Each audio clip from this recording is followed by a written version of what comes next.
Eh bien bonjour à tous messieurs dames, j'espère que vous allez bien. Aujourd'hui nous sommes le 15 décembre 2023. On est une petite heure avant la fermeture de Wall Street. On a un CAC 40 qui a clôturé en légère hausse, mais en légère hausse près des 7600 points. Notamment grâce aussi à les annonces de Jérôme Powell ayant fait aussi bon ménage. Bon, je vous avoue que la BCE a un peu contraint ça. Mais bon, ça reste quand même positif, en tout cas pour la plupart de nos marchés. L'Eurostox qui finit à plus 0,23, le DAX tout juste à sans rien, on est à 0,0. Plus 0,23 pour l'Eurostox, pardon, 4549, le FTSE 100, moins 0,95%, quand même pratiquement moins 1% de baisse pour le FTSE 100. 7776 points, le Dow Jones pour l'instant qui est dans le rouge, moins 0,10, le Nasdaq plus 0,26 respectivement à 37 210 pour le Dow Jones, le 14 800 pour le Nasdaq, Nikkei 225 0,87, 32 970. On a un pétrole Brent à 76,62 $. Alors le pétrole Brent il remonte aussi un tout petit peu, mais ça reste, si vous voulez, très correct. Ça reste aussi dans la mouvance de ce qui s'est passé hier, hier et avant-hier, sur cette belle surprise notamment de la Fed. Voilà, une perspective de belle hausse, on va dire. Donc voilà, ça reste quand même dans cette mouvance un peu de hausse. Le 11 d'or 2019 $0,5 moins 0,84%, l'euro USD à 0,90. Le Bitcoin, on est à 42 131 $. Palmarès du SRD, on a Atos qui fait un plus 20,53, Antin qui fait un plus 7,42, Voltalia qui fait un plus 6,56. Au niveau des plus fortes baisses, ADP qui perd moins 2,42, Vivendi qui perd moins 2,54, Score moins 2,75, pardon. Alors, que s'est-il passé? Pardon, j'arrête pas de jouer avec n'importe quoi aujourd'hui. Que s'est-il passé aujourd'hui? Voilà, on a eu bien évidemment les retours de la BCE qui avait été maintes et maintes fois analysé hier soir, où ça a été vraiment un peu plus abrupt. On a aussi John Williams qui a gâché la fête de la Fed, parce qu'effectivement il y a un énorme désaccord, si vous voulez, au sein de la Fed. C'est qu'il y en a beaucoup qui pensent qu'il va y avoir certes comment vous dire, des baisses de taux, donc c'est-à-dire on va desserrer un peu on va desserrer un peu la vis qui s'est faite ces dernières années. Et il y en a même plus fort que d'habitude, et il y en a d'autres qui ne le sont pas du tout dans cette perspective-là. Donc écoutez, pour l'instant, voilà, on est toujours sur des gros soucis en fait, de comment vont être prises les décisions au niveau de la Fed. Comment va être la perspective d'avenir de la Fed. Je vous explique ça un peu mieux parce que là je vous ai mis tout dans le bar.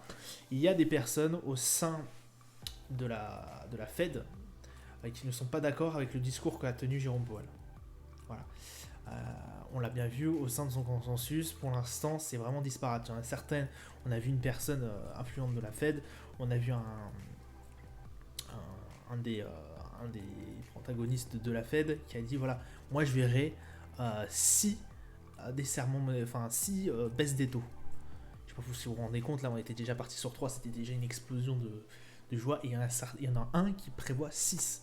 Il y en a d'autres qui prévoient 0 en fait. Ils ne veulent pas entendre parler pour l'instant du desserrement monétaire.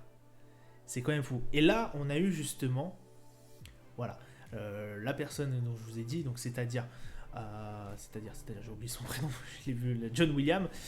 Voilà, il a eu la question suivante, c'est effectivement, est-ce que on a la possibilité de le faire? Est-ce qu'on a suffisamment été contre l'inflation pour justement permettre ce niveau de on dessert au niveau on baisse les taux?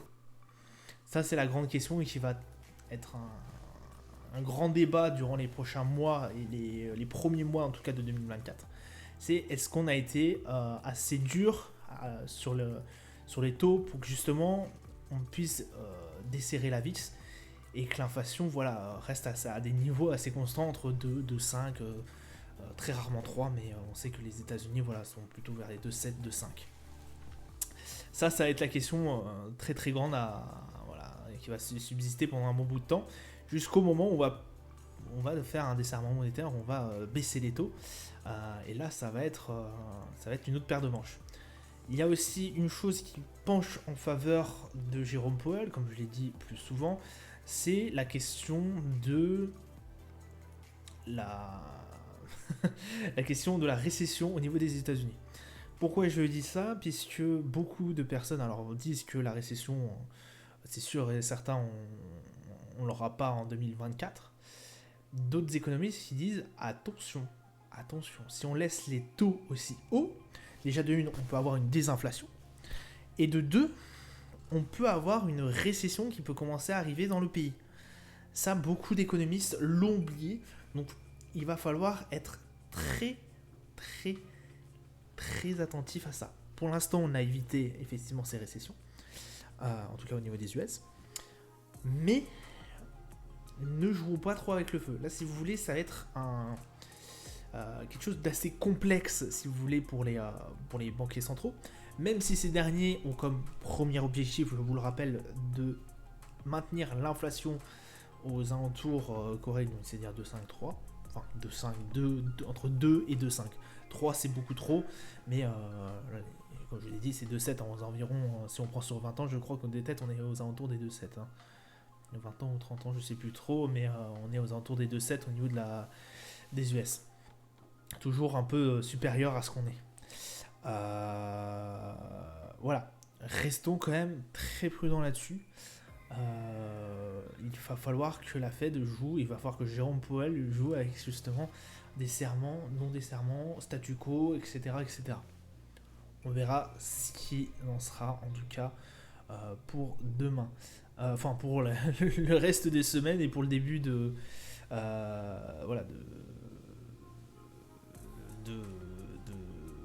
2024, pardon. Mais voilà, ça sera vraiment à regarder. Comme je vous ai dit, il y en a certains qui prévoient vraiment des baisses assez phénoménales. Il y en a, comme je vous ai dit, une personne de la Fed qui prévoit 6 baisses de taux. Quand même, ça me paraît un peu chaud quand même. Voilà. Calendrier d'annonces économiques. Aujourd'hui, on a eu notamment les résultats au niveau de la Chine. La production industrielle annuelle est certes en hausse, mais en revanche, la vente au détail est catastrophique. Donc là, on voit bien qu'il y a un réel souci. On se rend compte qu'effectivement, il y a un réel souci. Parce que là, on a pratiquement plus de 2% d'écart entre ce qui a été prévu par le consensus et ce qui a été sorti. Donc si c'est pour vous dire, ça me panique un peu. Les indicateurs chinois ne sont vraiment pas bons. Là, on a l'économie chinoise est réellement en train de chuter. Est vraiment en train de chuter. Voilà. Le PMI, en tout cas au niveau de l'Allemagne, c'est plutôt aussi un peu en dessous, mais voilà, de 0,1%, ça reste très correct, mais en augmentation tout de même, il faut toujours le souligner, par rapport au mois précédent. Et c'est tout ce qui nous a un peu alerté sur ces marchés. Le CAC 40 n'a pas non plus pris à cœur, parce qu'on sait que le luxe fait partie de est une part assez importante du CAC 40. On voit que le luxe n'a pas non plus énormément... le CAC 40 n'a pas été énormément impacté par ces nouvelles-là. Je vous avoue qu'on a eu un record à 7600 en séance, c'est plus de 7600 pardon en séance, mais en revanche on n'a jamais réussi à clôturer au-dessus des 7600. C'est pour ça qu'on y reste à 7500 pour l'instant. On est tout proche des 7600, mais très compliqué. Voilà, on va aller sur nos marchés maintenant. Alors, sur nos marchés, on a un CAC 40 qui a 7574. On est sur une journée totale. Je vous rappelle aussi, j'ai complètement oublié de vous dire, c'est les 4 sorcières. Donc forcément, on peut avoir des grosses surprises. Voilà, ça a pas mal... Il y a eu un retour effectivement aussi au niveau du CAC 40. Là, on n'a même pas fini... on a fait encore en baisse, 7573 points. On espérait clôturer à 7600. En tout cas, mais ça a été, c'est plus compliqué que d'habitude. Bon, là, sur une journée entière, on est à 7573. Wall Street aussi est pas mal impacté parce qu'on a été chercher aussi bien haut pendant les séances. Mais bon, pour l'instant, c'est en train de rebasculer. Bon, après un RSI à 77, j'ai envie de vous dire, au bout d'un moment, il faut être un peu raisonnable. Je pense que le marché a peut-être besoin de respirer, en tout cas un peu. On a un DAX qui, lui, après une belle hausse aussi, commence un peu à réguler, à se réguler. Voilà, on est peut-être potentiellement dans le rouge, en tout cas pour la deuxième fois d'affilée. 16 715. Hier, on a eu une belle bougie rouge. Je pense que le DAX a aussi besoin de respirer. On a vraiment des indices qui sont très forts là, qui ont vraiment bougé depuis le mois d'octobre de façon vraiment exponentielle. On a un gros souci là-dessus, c'est que voilà, on a eu très peu de respiration du marché depuis ce temps-là. Malgré le fait qu'on soit déjà le 15 décembre, je vous rappelle que le mois de décembre est un mois dit normal comparé au mois de novembre. Novembre est souvent un mois, si vous voulez, très sulfureux, très dynamique. On a beaucoup de hausses qui sont faites. Et écoutez, pour l'instant, en tout cas aujourd'hui, le DAX voilà, est dans la limite du rouge. Pour l'instant, sur une journée complète, je vous rappelle. Le Brent, lui, après avoir descendu, voilà, va continuer aussi un tout petit peu sa montée. 76,88$, ça ne m'étonnerait pas qu'il rejoigne les 80$ au bout d'un moment. Je veux dire, voilà, on a une économie qui repart, beaucoup de pression en moins au niveau de la guerre entre Israël, le Hamas, etc. Enfin, je veux dire, ça va beaucoup mieux dans un contexte comme ça. On sent que même si l'OPEP ne peut plus trop agir sur le prix, voilà, on a une économie quand même qui est assez... les économies qui se relancent bien comme il faut et qui remontent très fort après cette inflation. Et écoutez, ça remonte potentiellement petit à petit. Voilà, un Brent qui va peut-être atteindre les 80$ à un moment donné, qui pourrait être assez intéressant de regarder. En tout cas, bien vu pour celui qui l'a acheté à 72. Il y a une belle remontée en tout cas qui se fait. Le 11 d'or, messieurs dames, qui redégringole 2019$. On avait atteint les 2032$, je crois, de tête hier. Voilà, 54 au niveau du RSI. C'est vraiment très compliqué, en tout cas pour le 11 d'or, pour l'instant, de dégager quelque chose, soit haussière, soit baissière. Vraiment une réelle tendance. Pour l'instant, on n'y arrive pas. De toute façon, le RSI le marque bien, 54. Ça reste assez complexe. Mais écoutez, pour l'instant, ça se passe quand même plutôt bien au niveau du 11 d'or, qui est toujours au-dessus des 2000$. Mais est-ce qu'il va le rester pendant un certain temps? J'y crois pas trop. Voilà, je le dis, j'y crois pas trop. Après, on peut voir aussi que est-ce que le niveau des 2000 ferait pas de la résistance. C'est à voir parce que pour l'instant on l'a assez vite cassé par le bas, mais on l'a aussi très vite cassé par le haut. Ça reste complexe pour l'instant de voir quoi que ce soit au niveau du 11 d'or, et je pense qu'il est un peu trop volatile, en tout cas pour du long terme. Le S&P, pardon, je vous l'ai pas mis, je vous l'ai mis je vais vous le mettre en daily. Bon, il est pas mal revenu en arrière, lui aussi. Les gens qu'on avait une toute petite hausse hier, là aujourd'hui, ça reste assez complexe. C'est pareil, on avait quand même une bonne hausse hier, ce matin, pardon, avec notamment tous les indices aussi, le CAC 40, etc. Bon, voilà, moi ça me terrifie pas trop, si vous voulez, même si s'il pourrait redresser la barre là, s'il respirait un petit coup, franchement ça me terrifie, ça me gênerait pas trop. Voilà, même si je suis en achat, si vous voulez, c'est pas quelque chose d'insupportable, pour la simple et bonne raison que c'est pareil, là il est à 78 au niveau du RSI. Au bout d'un moment il faut comprendre que le marché a peut-être éventuellement envie de respirer, et que là voilà, mieux vaut attendre un peu que d'y voir un peu plus clair, plutôt que vraiment trader comme ça, quoi. Voilà, voilà, je peux aller chercher un stop bien plus bas. On a fait des très bonnes perfs, mine de rien, dans cette année, donc ça s'est plutôt bien passé. Et puis un RSI à 78, voilà, c'est quand même, j'ai envie de vous dire, assez indécent. Le Nasdaq qui, lui, en revanche, continue sa belle hausse, 16 627. Là, ouais, là on est vraiment sur, sur des plus hauts qu'on ait pratiquement jamais vus. Alors, on l'a pas encore fait parce que effectivement on est proche de nos sommets. On a fait notre sommet, je crois, historique en séance, mais je ne pense pas qu'on aura clôturé sur nos sommets historiques. Hélas, je ne pense pas non plus. Donc voilà, 75 au niveau du RSI, c'est un peu mieux que le S&P qui est beaucoup plus fort, mais ça reste quand même dans la zone de surachat. Donc écoutez, pour l'instant ça se passe plutôt bien. Les 16 517 pourraient être effectivement notre support. On a vu qu'on a un peu galéré à casser ce niveau. Mais pour l'instant on s'en sort vraiment très très bien sur cette journée au niveau du Nasdaq. Le Dow Jones c'est pareil, mine de rien on est toujours dans le vert avec le Dow Jones, 37 260, ouais, 280, 300 allez.